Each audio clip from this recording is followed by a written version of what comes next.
So at Boost Oregon, we do vaccine education. We provide resources about vaccines, workshops, community workshops, and a variety of other services, printed resources to all communities in the state of Oregon.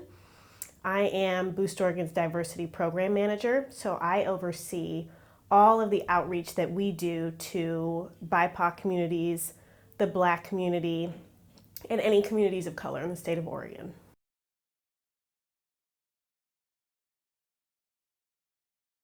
So originally I was doing an internship for the Oregon Immunization Program as a way to learn a little bit more about what it's like to work in some department of the medical field. And it was a joint internship between OIP and Boost Oregon. I really liked Boost Oregon. I liked the work they were doing. I did a focus group addressing vaccine hesitancy issues among the Black community. And after I did that focus group and really getting to know my manager, she offered me a job, and I said, this is something that I've been wanting to do for a while, so I'm glad I can be part of it.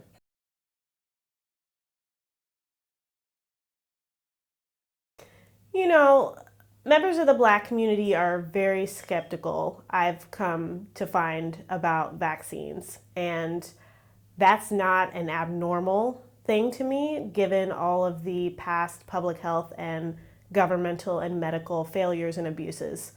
That's something that is completely warranted.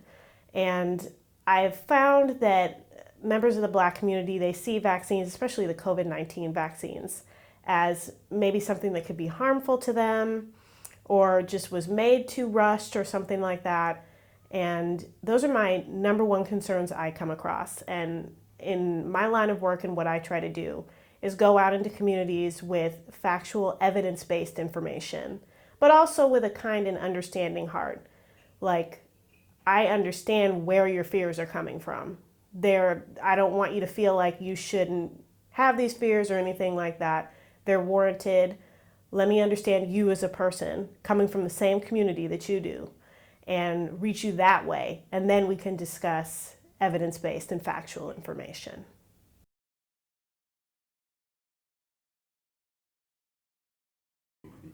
Really, it's building a relationship. It's always being honest with whatever I'm talking about or anyone from Boost is talking about. If you don't know something, definitely do not try to make up an answer just to be able to say something. Just admit that you don't know. I know I did a presentation for the Self-Enhancement Institute a while ago, and that's one thing I'm gonna say about Black people. We do not pull no punches. If we have questions about something or we have comments, we gonna say them.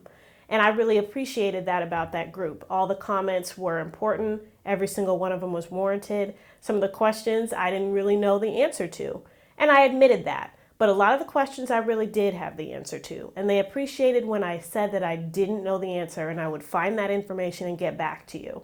What they wouldn't have appreciated is if I was to give an answer and then later they find out, well, that wasn't true. She knew that wasn't true maybe too. So now all of her credibility and all of Boost Oregon's credibility is no longer there.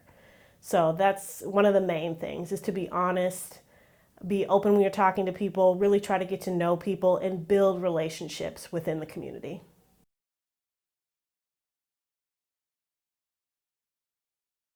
It wasn't very easy in the beginning.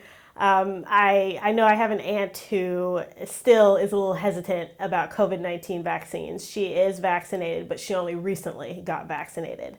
And I know that there's probably other members of the Black community now, and especially then. And at that point, when you come across people that really are not ready to be vaccinated, the worst thing you can do is come at people trying to shove a bunch of information their direction or try to intimidate them or try to make them feel like you got to make this choice because it's the only right choice. Let's be smart about this. That is the worst thing you can do. The best thing you can do is just try to talk to people and understand and know that it's going to take time. In the beginning, at the height of the pandemic, it took time. I had to do a lot of communicating with people more than one time, and I was patient, and I had my information and evidence-based facts, and when people were ready, then I was able to talk to them. and give them the information that I thought would be useful so they could make the best decision for themselves. People want autonomy over their own health. They want to be able to make their own choices. And once you try to take that from someone, especially a member of the Black community, you've already lost them. That was the thing that I led with anytime I went out and did outreach.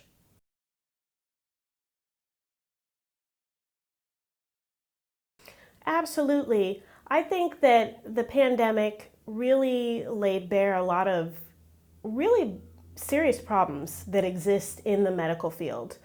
Mistreatment of BIPOC communities, the Black community, still to this day. The medical institution still needs a lot of work in improving its overall care of the Black community.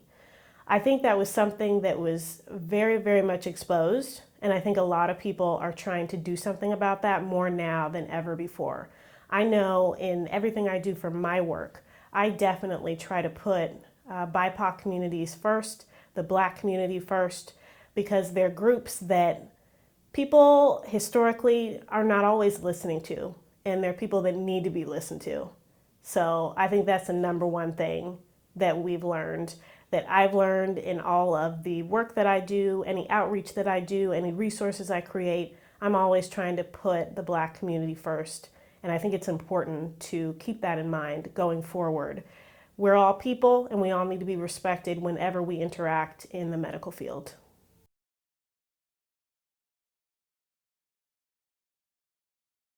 I think in the beginning, and maybe towards the height of it, it got really blown way out of proportion. It got politicized. There was information all over social media that just was not factual.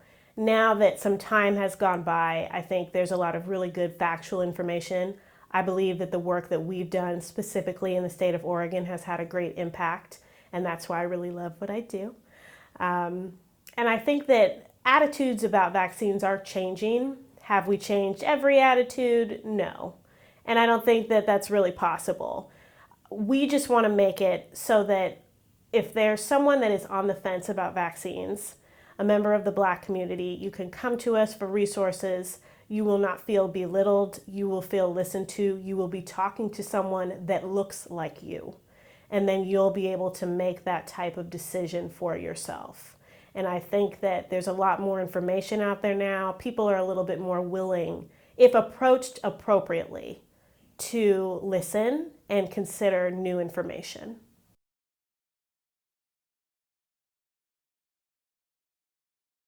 Oh, if you would love to get involved with us, we would love to have you. Please check out our website, boostoregon.org. We are on social media. We're on Facebook, Instagram, and Twitter, and we are starting to build out a new TikTok page as well. We're going to be starting a new podcast soon called Boosting Our Voices, which I will be the host of. So please keep a lookout for that. We're going to be amplifying BIPOC community voices in the state of Oregon. Please contact me or sign up for information on our website. If you go there and you provide your email address and sign up for newsletters or resources, that's always great. You can contact me directly at ira@boostoregon.org. I will get back to you if you'd like to volunteer with us or work with us, collaborate with us in any way. We're always looking for ways to collaborate with the Black community in a way that's specific and tailored to them.